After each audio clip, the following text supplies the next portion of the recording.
Hola, c'est moi T Pralinus et on se retrouve pour les désormais traditionnels top annuels des yaoi de l'an passé et on est un peu tard mais je me dépêche de le faire. En fait il se trouve que j'ai manqué pas mal de yaoi, de sorties yaoi l'an dernier et du coup j'ai fait un gros rattrapage là grâce à l'aide de Nico de YaoiCast, de Rutil et de Soyuz qui m'ont prêté des titres. Donc voilà, on se fait un petit trafic de titres yaoi, c'est fort sympathique et il se trouve que pas mal de titres que Yael m'ont traités se trouvent dans ce top, donc j'ai bien fait de rattraper. Il y a eu des très très belles sorties cette année, alors on va commencer tout de suite ce top. Je vais faire un top des sorties Boys Love françaises, titres japonais traduits en français, qui sont plutôt des one-shots ou des séries dont le premier tome est sorti en 2019. Et puis je vais faire un petit top à côté des suites, parce que c'est des titres dont j'ai déjà parlé, donc j'en parlerai moins longuement. Si vous voulez en savoir plus sur eux, regardez mes tops précédents. Mais voilà, c'était important de le mentionner, parce que en fait, Boys Love IDP a sorti plein de super bons titres qui étaient des one-shots ou des séries dont le tome 1 est sorti l'an dernier, alors que Taifu a sorti surtout des très bonnes suites, donc c'était pour être un peu égalitaire, pour parler des deux, voilà, et vous rappeler qu'il y a des bonnes séries en cours. Et le deuxième top qu'il y aura, ce sera donc les sorties indé, je vais faire un top indé, donc plutôt des fanzines, de l'auto-édition, tout ça. Je vais chausser mes petites lunettes pour lire dans mon carnet fabuleux mes notes. Je vais pas vous montrer les titres parce que comme je l'ai dit, on s'est fait un trafic. Là vous devez voir le circle light dans mes lunettes. On s'est fait un trafic, donc j'ai pas mal de yaoi qui sont en transit. Alors, numéro 10, Life, qui est sorti chez Taifu Comics. Alors, j'ai pas du tout aimé le dessin, donc c'est pour ça qu'il est si bas dans la liste. Pour dire en mots-clés, c'est de la tranche de vie sur toute leur vie, c'est ça l'originalité. C'est bien fait, comme on les suit sur une longue durée, c'est peut-être parfois un peu superficiel, mais franchement, il était pas mal. Alors voilà, numéro 10. Numéro 9, le maître de maison est en alpha. Si je m'attendais à foutre un Omegaverse dans ce top, mais en même temps je les étudie pour ma thèse, je vais avoir une section qui parle un peu des Omegaverses. À la base je l'ai vraiment emprunté pour ça, j'étais pas spécialement attirée par le maître de maison est en alpha, et j'ai vachement aimé ce titre. Alors pour le coup, je vous mets un trigger warning, le consentement, il y a des moments un peu... Voilà, les personnages sont drogués, pour le dire, c'est pas ouf.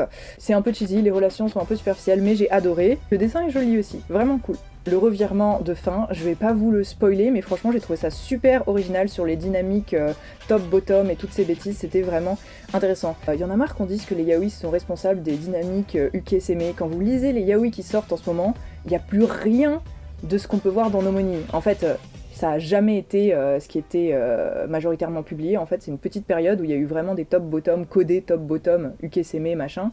C'était sur un court laps de temps. C'est le cliché vraiment que... Enfin bon. On en parlera plus en détail dans un prochain JT du yaoi. Petit teasing. Numéro 8, New Boy. Alors pour le coup, la couverture, j'étais là... Oh, ça, pour le coup, j'étais là en mode, va y avoir un uke et un seme très évident. Tu vois un jeune homme assez fin et un mec beaucoup plus carré, viril. Mais au final, les deux personnages, comme ils sont dessinés dans la BD, sont beaucoup plus semblables. C'est une histoire qui inclut du travail du sexe, avec un personnage qui est un peu perdu par rapport à ça. Donc moi j'adore en fait quand le sexe sert à dévoiler des émotions, et là pour le coup on a vraiment une explosion d'intimité et de fragilité dans la scène de sexe, c'est super beau. Après le dessin... sympa, mais tu sens qu'il y a des irrégularités. Enfin, je trouve que c'est une autrice à suivre. Je vais essayer de voir ses prochains titres, mais une agréable surprise en tout cas. Les 3 derniers titres là pour le moment, c'est ce qu'on m'a prêté dans ce que j'ai lu en rattrapage. Numéro 7, My Pretty Policeman, 2 tomes qui sont sortis chez Boys Love IDP l'an dernier. C'est top, c'est vraiment léger. Bon, on est tous d'accord, ACAB, mais c'est des flics qui s'occupent de la vie de quartier au Japon, qui sont vraiment au service des petites communautés, donc c'est un peu choupi. Les personnages sont sympas, il y a des trucs pas forcément sains, petite rigueur sur le début de la relation où il y a des côtés un petit peu non, mais oui, enfin c'est de la zone grise, mais la relation devient très très chou, et surtout tu vois un couple qui s'installe sur la durée, et ça c'est sympa, donc il y a d'autres tomes qui vont sortir, c'est du slice of life, de couple... Ça se prend pas la tête, une bonne lecture assez légère avec du bon cul. Numéro 6, Les Caprices du Jaguar. Il y a 2 tomes sortis chez Boys Love IDP, j'ai trop hâte de voir le 3e. C'est vraiment cool, j'ai l'impression que c'est genre un espèce de nana Boys Love. C'est une histoire de groupe de rock, de gens qui sont passionnés par la musique, de rivalité, de tension, d'envie, de jalousie. Ce que j'ai adoré aussi, c'est que la narration est super ambitieuse. Il y a une chronologie qui est... un peu bouleversé, c'est-à-dire qu'on va vous projeter dans le présent, puis revenir sur le passé avec des espèces d'histoires qui se répondent en écho. C'est vraiment bien fait. Le dessin, pas ouf. Mais l'histoire est tellement prenante, c'est genre, oui.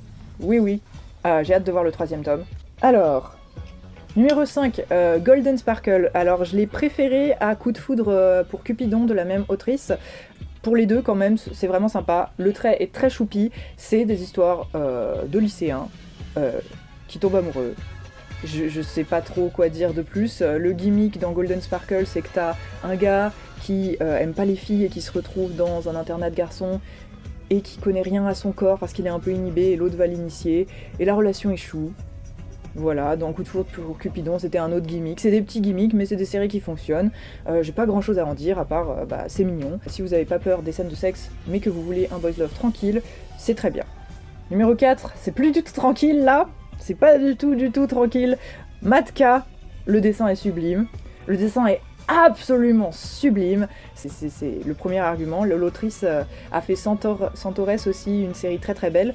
Mais là, on est sur du yaoi avec une relation un peu spéciale. C'est vraiment, pour le coup, par contre, trigger warning de la mort. C'est que du viol. C'est que des... Il y a du cannibalisme aussi, c'est vraiment très chelou. Mais l'histoire, c'est...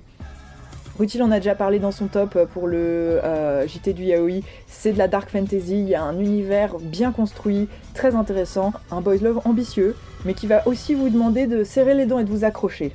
Voilà. Numéro 3, j'ai fait un double numéro Ranmaru Zarya, parce que je pouvais pas choisir en fait.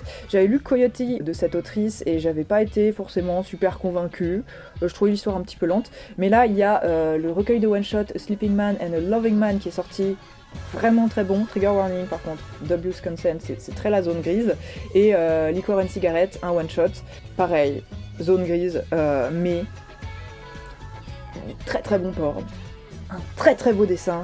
Des personnages assez sympas avec des relations, tu comprends les bails en fait. C'est vraiment, c'est juste tellement bien fait quoi, c'est un bon truc, un très bon truc qui se lit bien, pas de soucis. Juste les couvertures sont un peu moches, donc je sais pas. Enfin, alors que le dessin à l'intérieur est tellement beau, c'est un peu badant, mais c'est tout. Sinon c'est trop beau. Et du coup il y en a un chez Taifu et un chez, les deux sont chez Taifu en fait. Ouais, alors que c'était Coyote qui était chez Boys Love IDP. Très bon titre, voilà. En 2, j'ai mis un titre vraiment cool et vraiment chelou.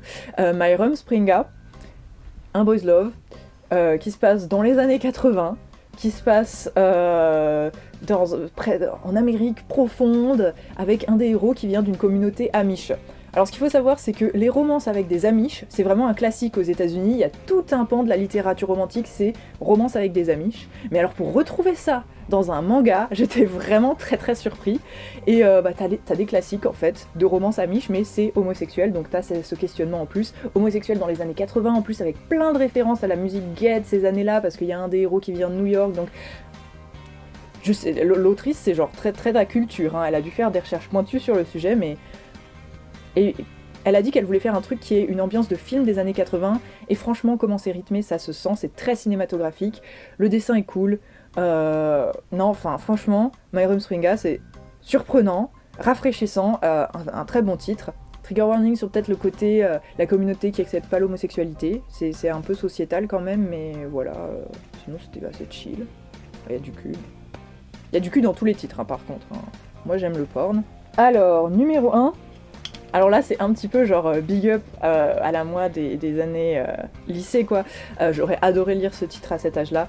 Smells Like Green Spirit, une série en 2 tomes qui m'a tellement ramené des souvenirs de lycée. Alors c'est histoire de lycéens, mais pour le coup qui tombent pas amoureux, juste qui découvrent leur homosexualité ou leur bisexualité, c'est un peu compliqué, ensemble, dans une communauté rurale où les rumeurs vont bon train, avec tous les questionnements, comment on affronte ses parents, comment on affronte l'entourage avec ça. C'est très violent, il y a des moments de harcèlement, il y a des moments de violence sexuelle, quoi.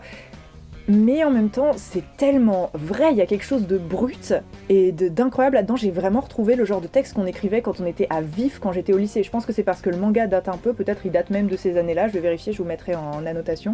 Mais ouais, ça m'a foutu une claque, j'étais là, waouh, j'aurais aimé avoir ça à cet âge-là, ça m'aurait trop parlé.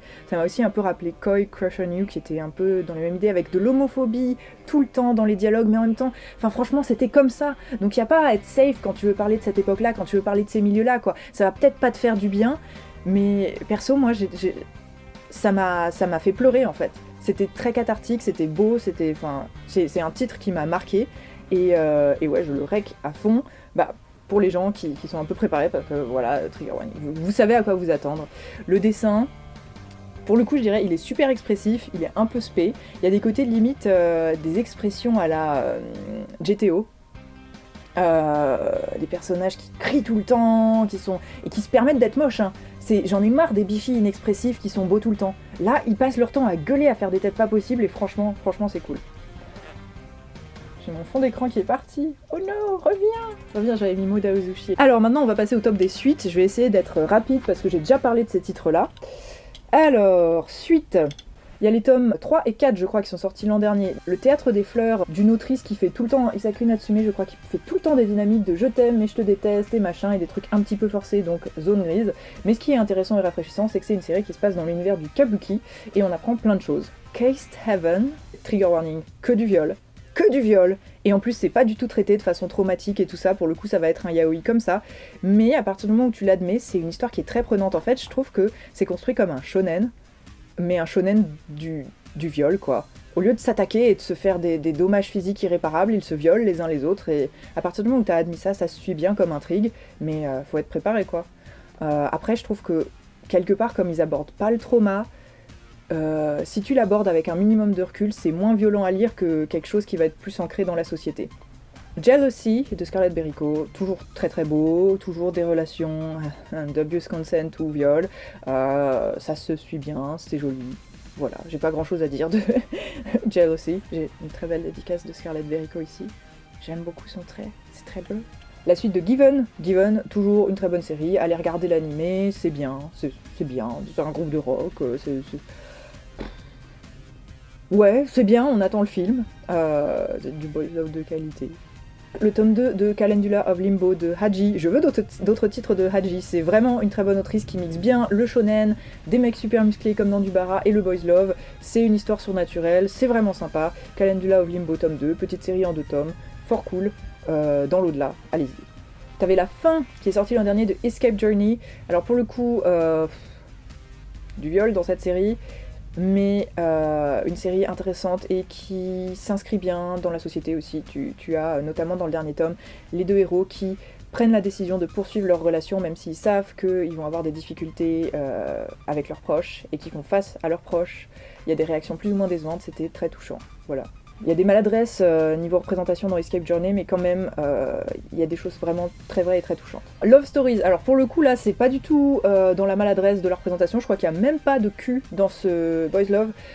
Très vrai, pareil, de la tranche de vie, réaliste, acceptation de l'homosexualité dans la société, bonne série, et là tu avais le deuxième tome qui était sorti l'an dernier, à suivre donc, et pour le coup, même les gens qui aiment pas le yaoi, allez lire Love Stories, c'est très bien. Momo et Manji, deuxième tome, une série tellement atypique, tellement... Rien que tu vois le visuel, t'es comme mais qu'est-ce que c'est que ça? Ça se passe, c'est un manga boys love historique avec un ex-travailleur du sexe et son amant, et c'est toujours très touchant, leur relation échoue. Pas grand chose d'autre à dire, c'est bien. Momo et Manji, c'est trop bien, c'était mon numéro 1 l'an dernier et j'aime toujours. Enfin, en premier, j'ai mis Shinjuku Lucky Hole 2, parce que ça m'a trop rappelé que j'avais adoré le 1, de lire le 2, et que je trouve que ça s'est vraiment amélioré. L'autrice a laissé passer quelques années entre les deux tomes et ça se sent. Le rythme est ouf, le dessin est ouf, vraiment frais, les personnages sont sympas. Voilà, y a des trucs un peu violents dedans, mais je crois que le sexe est toujours consenti pour le coup. Et c'est des travailleurs du sexe du coup qui s'amusent bien entre eux, qui font des films et des trucs, et voilà. Voilà, c'est tout pour ces tops de BL publiés, de Boys Love, de Yaoi, au sens où on l'entend, qui sont publiés, traduits en français. Et là, je vais passer à un top de titres indépendants, et on se retrouve à la prochaine vidéo. Peut-être je découperai même en 3 vidéos, on va voir combien de temps ça m'a pris. A très vite.